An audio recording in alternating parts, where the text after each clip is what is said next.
Head অফিসের বড়বাবু। লোকটি বড় শান্ত।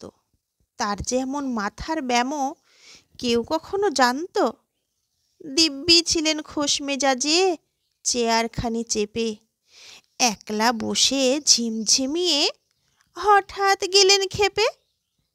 আতকে উঠে হাত পা ছিঁড়ে চুকটি করে গোল, হঠাৎ বলেন, গেলুম গেলুম, আমায় ধরে তোল।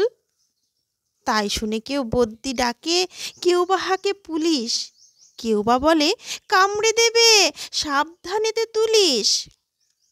ব্যস্ত সবাই, এদিক ওদিক করছে ঘোরাঘুরি।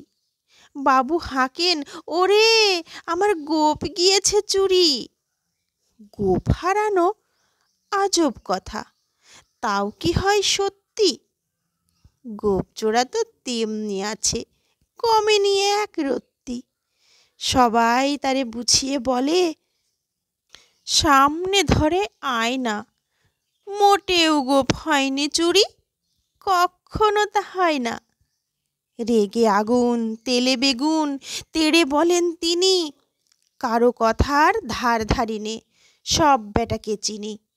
নোংরা ছাটা, খ্যাংরা ঝাঁটা, বিচ্ছিরি আর ময়লা, এমন গোপ তো রাখতো জানি শ্যামবাবুদের গয়লা।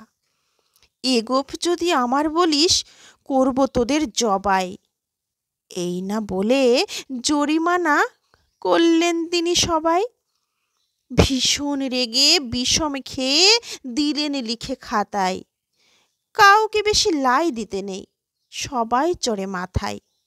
আফিসের এই বাদরগুলো মাথায় খালি গোবর। গোপজোড়া যে কোথায় গেল কেউ রাখে না খবর।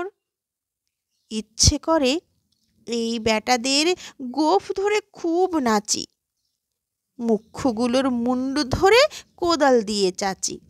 গোপকে বলে তোমার আমার, গোপ কি কারো কেনা? গোফের আমি, গোফের তুমি, তাই দিয়ে যায় চেনা।